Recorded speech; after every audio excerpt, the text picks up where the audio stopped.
Assalamualaikum everyone, welcome back to my YouTube channel Unani Connect. Myself Sayyida Sama Moini.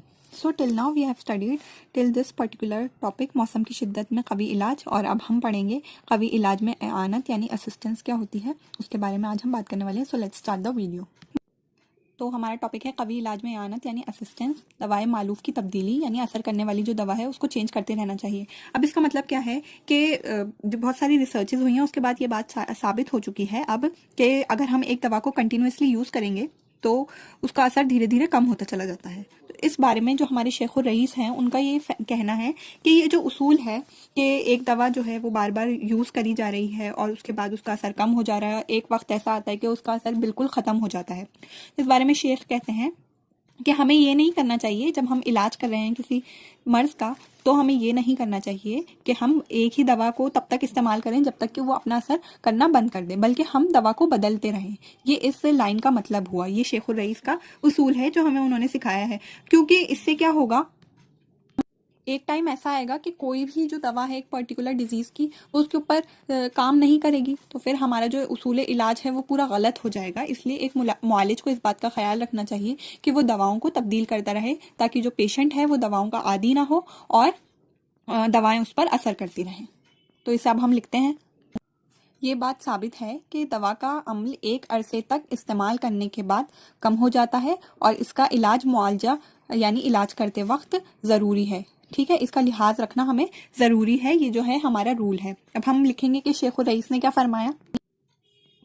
Sheikh फरमाते हैं इस उसूल के बावजूद सही इलाज पर कायम रहना ज़रूरी है. क्या उसूल है हमारा? ये जो हमने पढ़ा है कि एक दवा जो है बार बार इस्तेमाल कराने से उसका असर जो है वो कम हो जाता है. तो ये उसूल के बावजूद सही इलाज पर हमें रहना है, यानी कि ये किसी तरह मुनासिब नहीं है कि एक ही इलाज पर कायम रहें. एक ही इलाज यानी अगर कोई आप इलाज बिल तदबीर कर रहे हैं या और कोई सा इलाज कर रहे हैं तो उस इलाज से अगर असर हो रहा है तो आप उसी इलाज पर कायम रहें, ये सही नहीं है. और एक ही दवा का इस्तेमाल करते रहें, ये भी सही नहीं है, ख्वाह कोई नफ़ा जाहिर ना हो, तब तक जब तक कि कोई नफ़ा जाहिर ना हो.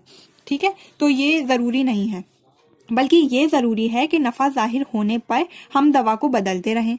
अगर दवाएं जो हैं वो असर कर रही हैं तो हमें ज़रूरी है, हम पर लाजमी है कि हम दवा बदलें, ताकि क्योंकि बदन जिस दवा का आदी हो जाता है फिर उस दवा का असर नहीं होता बदन पर. इसका एग्जाम्पल लेते हैं.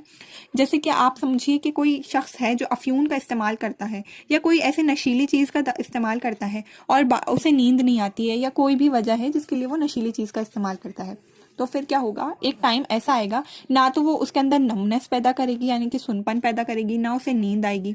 ठीक है, तो इसीलिए जो सम्मी दवाएं होती हैं, चौथे दर्जे की दवाएं होती हैं, उनको इस्तेमाल करने का एक वजह ये कम इस्तेमाल करने की एक वजह ये भी है कि बहुत ज़्यादा एक्सट्रीम लेवल पे अगर फिर किसी को डिजीज़ हो जाएगी तो फिर वो जो एकदम एक्सट्रीम दवा है हम वो यूज़ करेंगे तब भी उसका असर नहीं होगा. इसलिए ये उसूल बनाया गया है शेखुर रईस के ज़रिए. मसलन अफ्यून का लगातार इस्तेमाल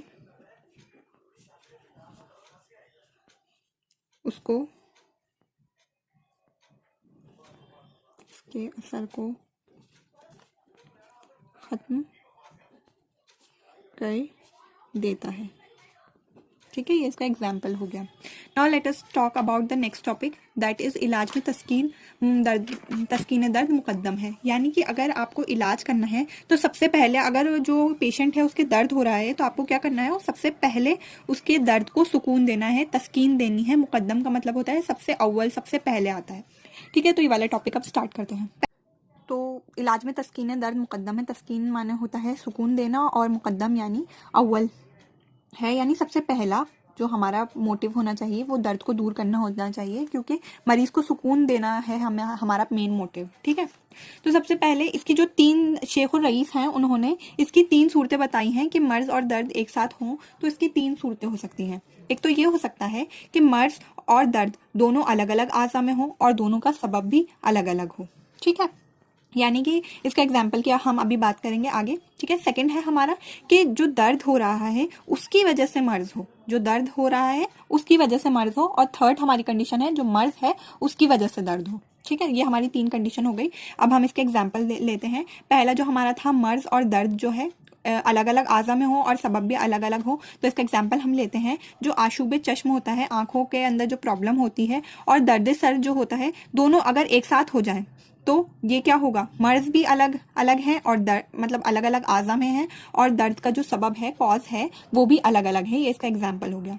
सेकंड हमारे हो गया मर्ज की, दर्द की वजह से मर्ज हो, ठीक है।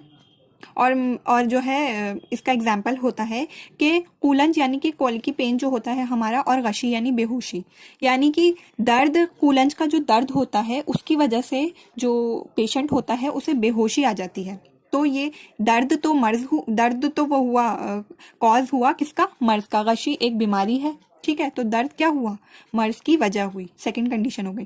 थर्ड कंडीशन है मर्ज की वजह से दर्द हो रहा है, जैसे कि किसी दर्द के साथ ऐसा मर्ज शरीक हो जाए जो खुद दर्द की वजह हो। जैसे कि हम, इसका एग्जांपल है जो एक्यूट डिजीजेस होती हैं उनकी वजह से क्या होता है, मरीज को दर्द होता है, ठीक है। मर्ज मतलब एक्यूट डिजीजेज में मरीज को जो है मर्ज की वजह से दर्द होता है। तो ये इसका एग्जाम्पल हो गया वरम हाद। या इसे लिखेंगे कैसे, पहला है हमारा मर्ज जो है और दर्द दोनों हो रहे हैं, ठीक है, लेकिन दोनों अलग अलग आज़ा में हैं, अलग अलग आज़ा में हैं, तो ये हमारा हो गया। और दोनों का जो सबब है वो भी अलग अलग है, सबब भी अलग अलग है दोनों डिजीज़ का। एग्जाम्पल इसका हमने लिया है कि आशूब चश्म की सूरत में क्या होगा, और दर्द सर का एक साथ इकट्ठा हो जाना।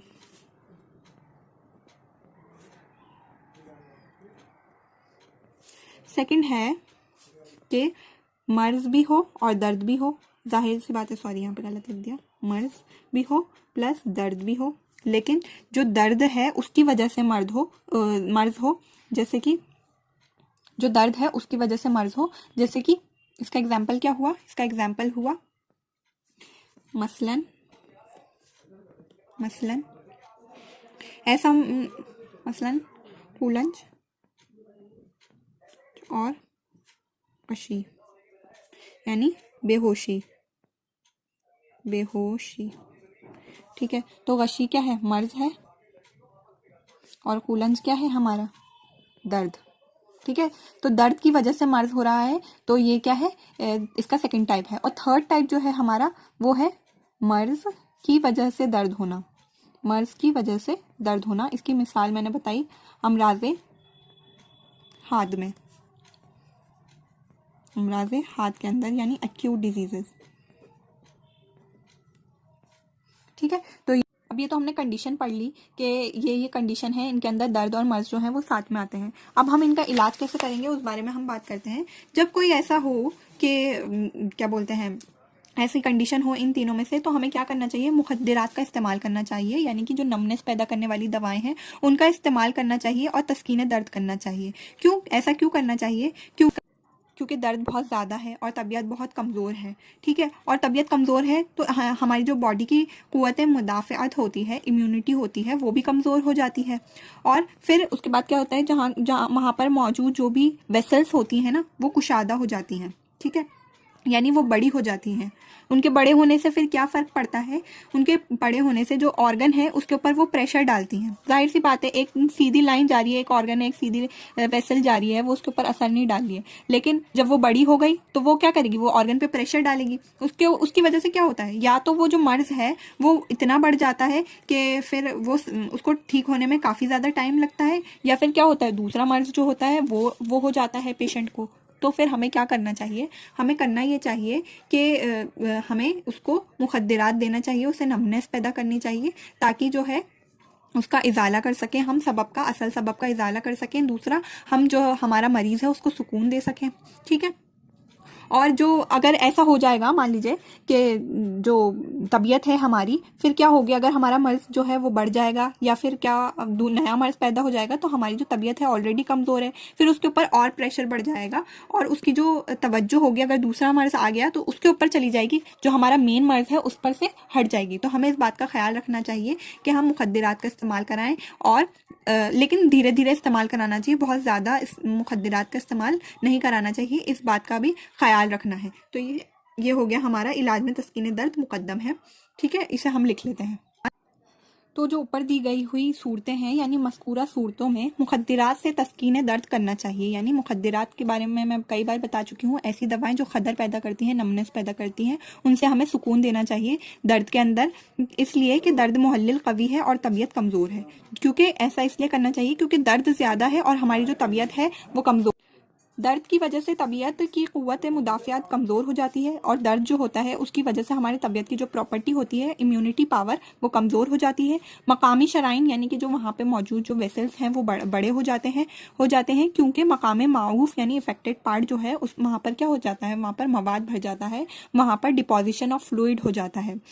ठीक है, का जज्ब बढ़ जाता है। जज्ब यानी का मतलब होता है एब्जॉर्प्शन जो होता है मवाद का, वो बढ़ जाता है वहाँ पे, इसलिए या तो असली मर्ज बढ़ जाता है। इसकी वजह से क्या होता है, अगर वहाँ पे मवाद इकट्ठा हो जाएगा तो वो क्या करेगा, वो ऑर्गन के ऊपर इफेक्ट डालेगा, तो या तो वो जो ऑर्गन है उसके अंदर डिजीज जो है वो बढ़ जाएगी, या फिर क्या हो जाएगा, तबीयत की तवज्जो असल मर्ज से हट जाती है, जिसकी वजह से मर्ज में गलबा हो जाता है, मर्ज का गलबा हो जाता है।